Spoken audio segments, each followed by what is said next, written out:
So, in order to study that a little bit further, we need to understand what's happening around the muscle fibers. How can we get that information? We can put microdialysis probes in our subject here. As you can see, he's pretty happy. Doing that type of exercise, he's doing one-legged knee extensor exercise, so he's just exercising with the quadriceps muscle, and then he's relaxing. Exercising, relaxing. And microdialysis is just an 4 centimeters, in this case, membrane, where you have an exchange between the interstitium and your fluid that you infuse here, and you collect it on the other side. So you collect the fluid, and then you can start your measurements of what's been going on there. And this is how it looks in real life. You just put the needle in there, and then you put the microdialysis probe in there, and you take out the needle. And there you have your probes. So what's happening? They like it because they also get catheters in the artery and the vein, so we can collect samples here, and then we close to the lower leg so they don't create any problems that they have blood flow to the lower leg. So that's an easy setup, and as you can see, he's smiling. So it is something they really enjoy. And what does that show? You get all the results at the same time, because we are short of time here. Exercise, incremental work, knee extensor work, 50, 60, 70, 80, 90 watt. What's happening? This is potassium, 5 millimolars at rest. It does increase with increasing exercise intensity. In this case, the average value reaches those 9, 10. Some individual values of 15, 16. And we just seen that has a significant impact on the muscle contraction. So what's happening with training? What would you expect if potassium causes that? So what should we expect? Do we see what we expect? Somebody who wants to answer that question? It's free. No. Just after lunch, everybody had hoped that they had a chance to sleep, but I'm here just beside you. What do we expect? Low values, because what does that mean? We are not changing membrane potential as much. We get lower values after training, and that means they can perform longer. So you see performance is better. Here, they perform longer after the training. No, it doesn't make sense, doesn't it? Lower values after training. So why do we get those lower values?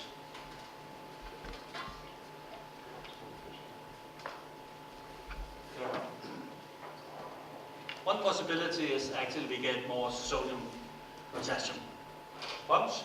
What is a sodium-potassium pump? That's a pump that takes the potassium back to the muscle fibers, and sodium is released. It consists of a beta unit and an alpha unit, and what's happening actually during exercise, that alpha 2 unit in the cell is transported to the membrane and helps now transporting the potassium back to the muscle cell. Is that good? Yes, it is. Then we don't have that much potassium accumulating, then we can perform better. Don't really seem to agree. But that's at least what we believe. The accumulation of potassium does have an influence, and we can change it by training. That's good, isn't it? Good news. So how should we train them? That would be the next. But before that, we just have to summarize what we're dealing with in any code of football. Repeated high-intensity exercise. We are seem to see that fatigue does occur temporarily during the game, but there's large individual differences. So now we're just ready to discuss the topic, how to test, how to train. So, how to test, and I'll do it very briefly. I'll just highlight the yo-yo intermittent recovery test that some of you are familiar with. But before I do that, we should remind, why should we do these tests? We discussed that a little bit the first day. Do we need the test or do we not? The only one to decide upon that is the coach. What is the purpose of that? One purpose could be to study the effect of the training program. Maybe you have changed the training, you want to see how that works. You maybe type of motivation and give the players feedback. Is that important? Yes, it is, even in top class football. You need to give them feedback. You need to take them on board, these guys. is sleeping in the corner, so he's not any longer. Okay. To be aware of what you're doing. Is that important? Yes. It is, even at this level. No, particularly at this level. Because that's what they want, these guys. They want to be better. That's why they play at the top level.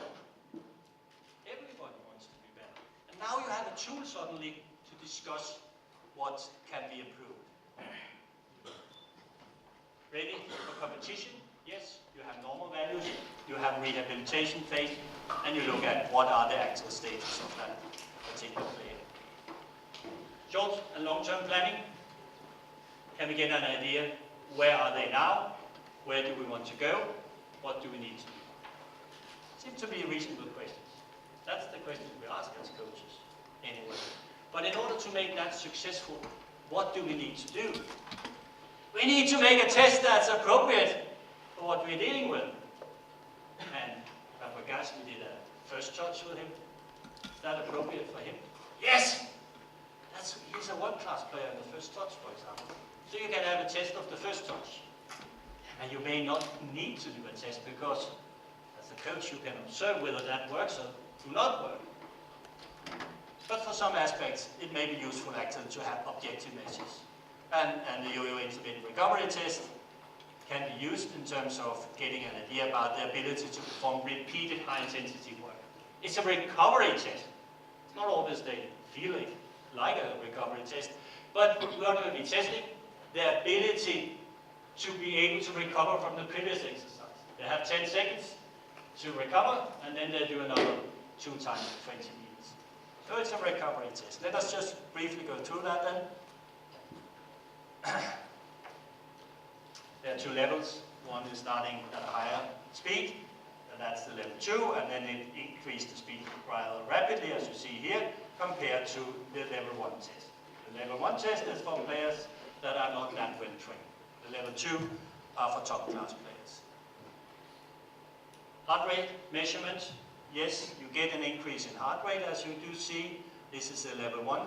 There's the level 2 test you see up here. You reach the maximum heart rate at the end. And this is the level 2 test. Level 1 test, sorry. And there you reach the maximum heart rate anyway. For this same player here, we have blood lactate response indicating that glycolysis is significantly elevated during that type of test, which is also clear from measurements of muscle lactate and creatine phosphate. As you see here, this is the level 2 test.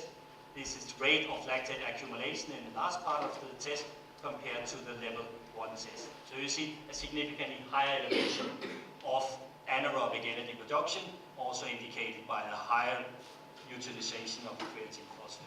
So it actually triggers the anaerobic system, and if you then compare values obtained from top class players, now we just compare the soccer players, you see values up here for this level 1 test, and you see this is moderate level players have a lower performance, sub-elite has an even lower, and then you're going further down. We also have some rock players. So there seems to be some correlation between the performance and on the test and performance in real life, and the same is the case for the level 2 test. As you do see, we have the top class players here, and you see moderate players, level players here, and you see again, these are the black ones to be compared, sub-elite. So the higher the level of performance, also the better they perform in the yo-yo intermittent recovery test. And you can see these differences even in the same league. This is the bottom team as you have seen them before, performing not as well as the top teams in performance. So it gives an indication that there may be a difference in the physical performance between the top and the lower level teams. You can test young players and see how they are developing, and you will get an idea about that. As you can see here, the black ones indicate, for example, the boys age 12 compared to boys that have reached an age of 18, and you see an increase as they get older, which you also will expect. Okay. It seems to be very correlated to match activities. We won't go into details for that. It is not very correlated to VO2 max. Luckily enough, because VO2 max is not expressing what you see in a football game, isn't it? But it may give you some indication of the level of the player, but it's very different from the way you're working in a football game. And one example is here.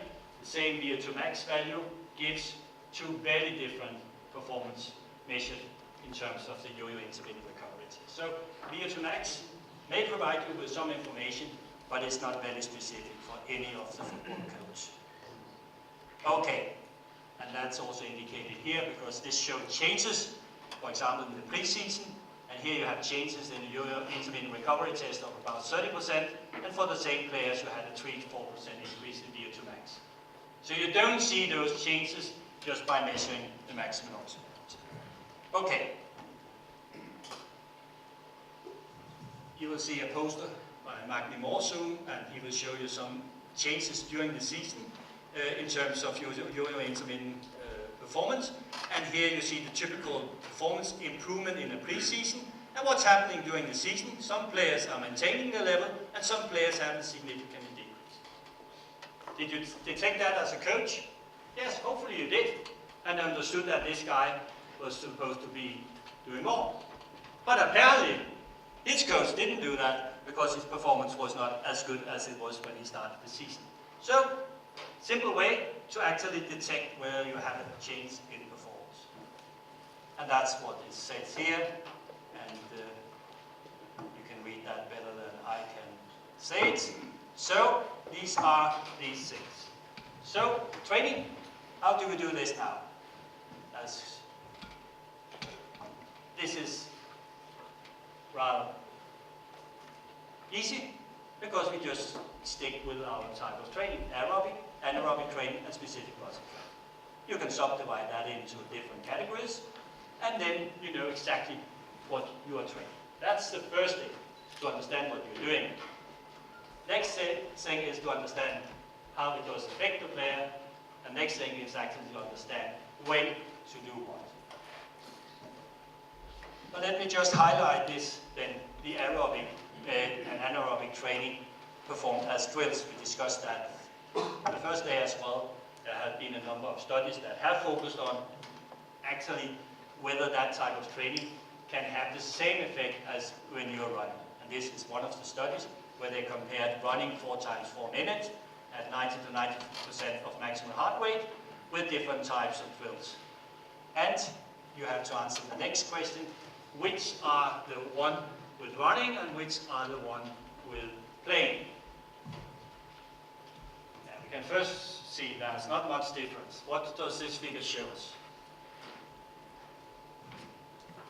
Do you want to explain that to us? No? Anybody who wants to explain what that shows? No? What does it show? This shows the heart rate, and heart rate zones less than 80%, 80 to 85, and so on. And here, the only place where we have difference is 95 to 100. Which one is the highest, the running or the playing? Who says playing? And let me pose the question differently. Who says running? Excellent! You're right, because this is the playing, isn't it? So you're right. Yes, you get actually a higher heart rate when you're playing. Excellent, you did very well. Good chance to pass. So, what's the other thing? You train the muscles specifically in the way you're going to use them. That's the way it is. What is he doing? He's doing some exercise that may look like the things he is doing in the game, so he's actually training these muscles in a way that's specific, isn't it? Technical and tactical elements are trained under physical demanding conditions. Important? Good. Yes, that's good. Now you're starting. That's good. Tactical elements and overlap. 2 Arsenal players and overlap in a very simple 3 against 3 game.